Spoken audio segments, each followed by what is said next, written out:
is Steph, and I hope you're all staying well and safe during this pandemic, and welcome to my channel.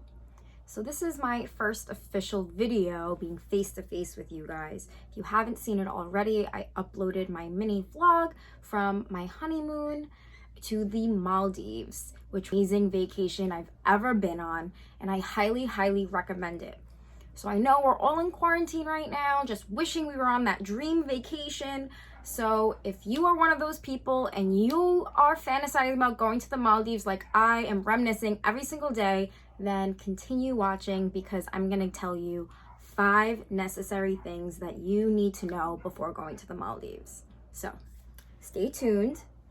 And before we continue, please make sure that you subscribe to my channel. I'm going to be posting videos very often and hopefully doing some more traveling in the future. So don't forget to subscribe and click the notifications button so that you know every time that I upload a video.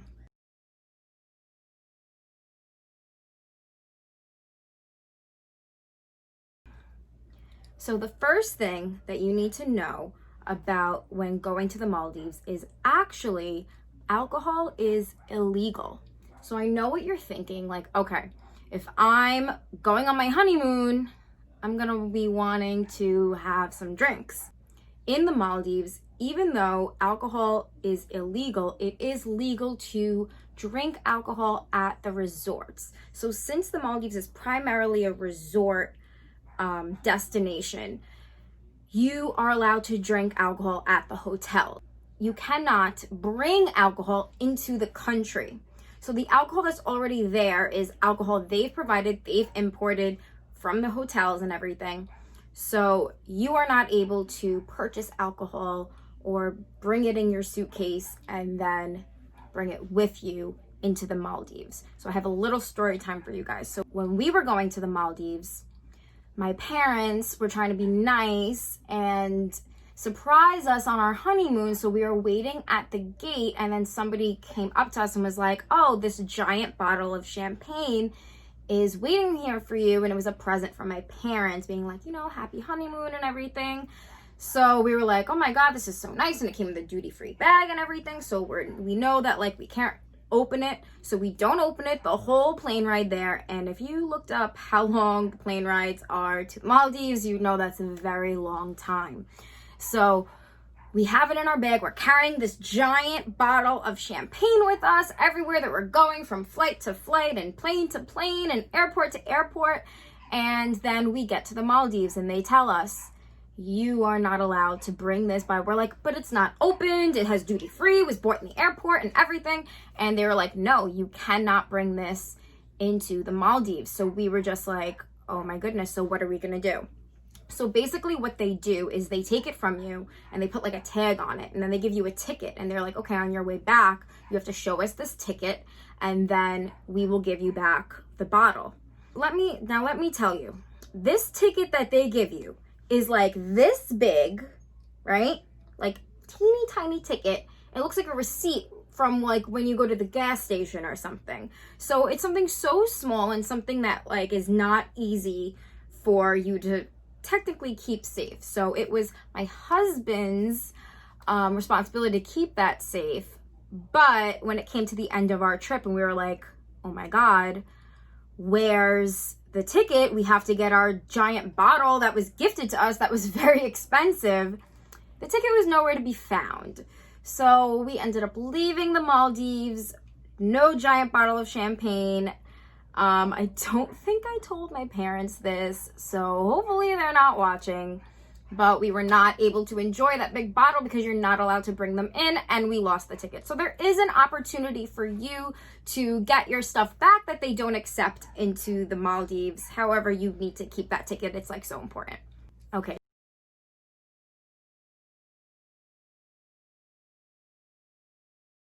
So the second thing you need to know when traveling to the Maldives is that you are basically stranded on a deserted island. Okay, that's a little dramatic, and your resort is on an island.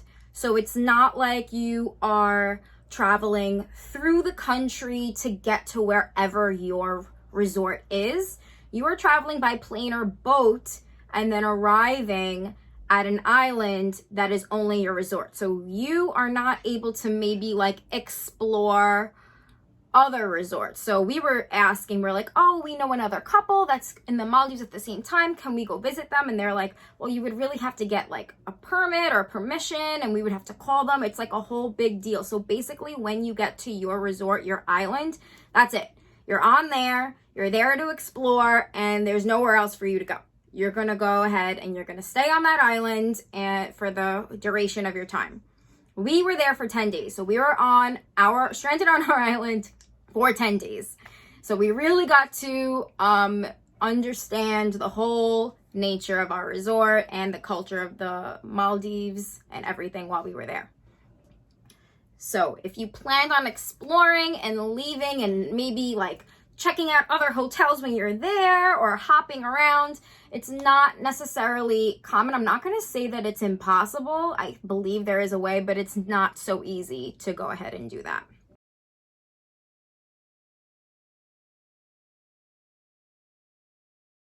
So the third thing that is so important for you to know when you're traveling to the Maldives is that there's sort of a dress code. I'm from New York City. I live in America, born and raised in America. So things are pretty casual here. When I'm thinking that I'm going to this giant beach resort, I'm thinking of bathing suit cover up. However, when you are going to a 5-star resort in the Maldives, so far away from home, there are sort of like different rules. There's like for breakfast, I would just wake up, put my bathing suit on, put my little cover up, put my hat, get my beach bag and go, because from there I would just want to go to the beach or the pool or anything. But that's not necessarily the case. I have been sent back to my room almost every single day because of what I was wearing and it wasn't appropriate. You need to have like a nice covered outfit for breakfast, a nice covered outfit for lunch, and a nice covered outfit for dinner. They will tell you to go back to your room and change. Like, they will tell you that. They will tell you that you need to go back to your room and change because you are not able to go into their restaurants, even though technically their restaurants are outside, but you're not allowed to have a meal at those restaurants without being in a nice business casual outfit with everything covered. They don't want any beach wear or anything like that inside of there. So bring a couple of extra outfits maybe. Don't think that like, and you can wear your bathing suit underneath, don't get me wrong, but you can't necessarily just like show up in your bathing suit and like a little see-through cover up and think it's gonna be fine. Like, they did let it slide for me like a couple of times because I'm just a little lazy, but they were just like, no, okay, you need to go back and change.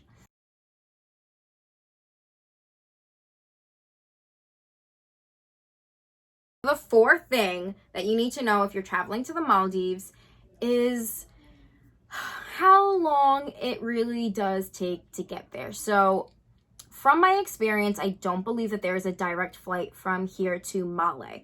So Malé is really just like the main island, like the main country.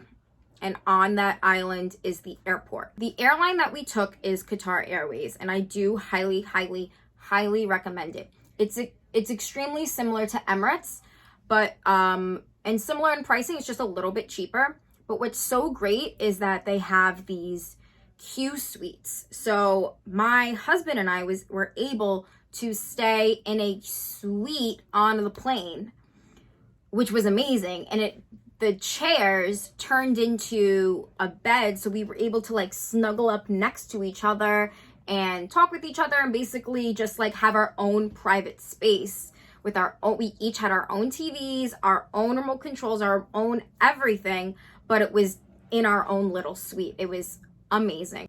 So I highly recommend you guys check out Qatar Airways. We flew from New York City to Doha, Qatar, and maybe I should tell you guys about that airport. Okay, so we flew business class. That's how you're able to have the suite and everything. So when you're flying business class, you have access to going into like the business class lounge. So the lounge is not like any lounge I've seen at any of the airports in New York City. It is multiple floors. It is huge. Well, the airport in itself is amazing in Doha, but the business class, like, you go up to these elevators, they check your ticket, and then they're just like catered to your hands and feet. It is so clean. It is so state of the art. It is modern. It has every meal you could imagine. That's included. Like, you don't have to pay extra for any sort of alcoholic drink, meal. They have hot food, coffee, anything that you could need. Cold towels, hot towels, like anything that you could ever need or want is there. Like, they have all these cool seats that you can sit in. They have iPads available for you, and it's huge. It's so huge. You could be isolated or you could be around people if you really wanted to. You could do whatever you want. Like, I could have a whole vacation inside of that airport. It was amazing. It's about 18 hours, I want to say. Was it 18 or was it 12? Was it 12 hours? I want to say it was 12 hours. So I think it was 12 hours from New York City to Doha. And then we had a really short layover, like a couple of hours. And then, which is another thing. So if you are trying to like keep your layover short, just in case you're not able to, trust me, the business class lounge is like sufficient. Like, you can have a long layover. It's gonna be amazing. I'm even sure, I think there's like a spa on there as well. Like, I'm not 100%, but like it's just amazing. So from Doha, Qatar, that's when we took another plane, the exact same plane, like plane type, like we had the Q suite and everything, another 6 hours to Male. So first it was like 12 hours, then we had a layover, and then we had 6-hour flight to Male. So then when you finally get to Male, it's just like a regular airport. You come off the plane and you have to go to sort of like wherever you booked. There's like going to be like little booths or stations, and wherever like you booked, like if you went through a travel agent, which I do recommend since there's so many flights that you go through a travel agent, she'll tell you exactly which like name to like look for. And then they're there to pick you up and they take your bag. So everything in the Maldives is all about service. They are there to serve you, and it's so nice. So at first when they just started taking my bags, I was just like, oh no, like it's fine. Like, I'll keep my stuff with me. Like, I'll watch it. I'll put it on like the next boat that we're going to be going on. Like, don't worry about it. And they're like, no, like, are you sure? We'll take it. All this stuff. Like, this is what they do. I can only speak from my experience, and initially I didn't feel comfortable, but on the way back I completely trusted them. So you have an option when you get to Male to either take a seaplane or to take a boat. So depending on where your island/resort is located is how long that ride is going to be. So if we took the plane, it would take about like 20-30 minutes or 15-30 minutes. I'm not exactly sure, but I was just like, I have a little bit of fear of flying. So then I was like, all right, if I just did 2 long flights, I don't think I'm going to want to get on a seaplane after that. So we chose the boat, and the boat ride was about an hour because I grew up on boats. My family has a boat, like a little fishing boat. So that felt comfortable for me. I was like, okay, that's totally fine. Well, I got really seasick on the boat, actually, I guess between all of the traveling and everything, because you're traveling for like a day. I definitely got seasick. I was just back with my eyes closed up like this. But the boat that they take you on is nothing luxurious. It's a regular little boat, and they take all of your luggage on, and they give you this bottle of like this juice. And I was just like, I'm not gonna drink it. I don't know what it's made of. I don't know if like I can drink the water here, blah, blah, blah, all this stuff. And that was like a huge mistake because they make their own kombucha. And kombucha, their kombucha especially, is amazing. It's so natural and so fresh. So I wish I drank it. So I took it being like nice, like, oh, thank you so much. But it was, oh my God, it's all I drank when I was there. Their kombucha, they had all different kinds. It was so fresh. And all of the water there is completely filtered. So you don't have to worry about when you're brushing your teeth or anything like that. I'm pretty sure that water is filtered too. I'm not 100%. but you don't have to worry about the drinking water because it's definitely all filtered and everything is fine. Everyone, all the higher ups are there and they're waving at you, saying welcome, and they're so appreciative that you're there, and they really want you to have such a great time. So it was so nice and such a great feeling when we finally got there. It takes you to your villa and shows you around everywhere. They just like how that's how it was at my resort, and I can probably assure you it might be like that at other places as well, because the Maldivian people are they're just so nice.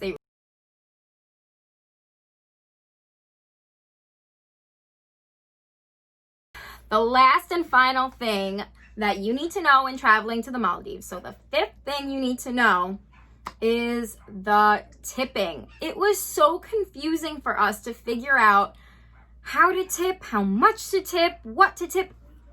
Do I give cash? Do I have to get money changed? Like, what do I have to do?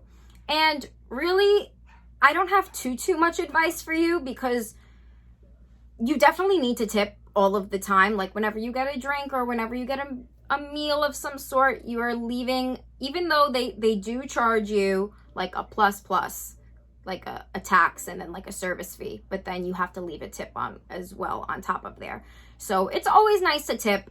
And at first we were just giving like cash out, but then we were like, is it bad that we're giving them American dollars? Do they not take American dollars? We're not sure. And then we finally realized that they give you a receipt and it has everything on there, how much everything costs, and like I said, the service fee, and there's a space to leave gratuity. So instead of tipping every single time they give you something, you can just wait until the end. They'll give you your receipt and you can just fill it in there. So there is a lot of tipping that goes on.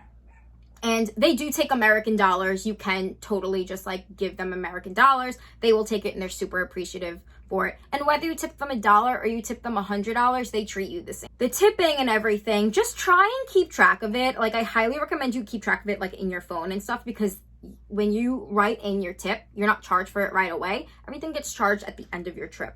So at the end, you see what all of the tipping was. And you know, I'm not saying that anyone's trying to like rip you off, but it's just good to like keep track of what you tipped and when, so that you can compare the two, just to make sure that there was no mistake. Tipping is something that sort of like happened to us, that we were just like, oh wait, how do we do this? I didn't know that there was so much of this. How much do I do? So I really hope you guys enjoyed. And if you want me to do more videos like this of other places that I've traveled, I've been very fortunate to travel to a couple of really cool places, and I plan on going to a lot more places in the future.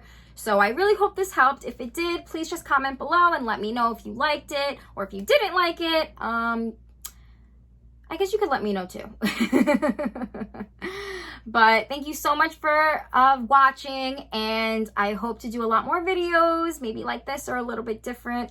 But thank you guys so much, and until next time.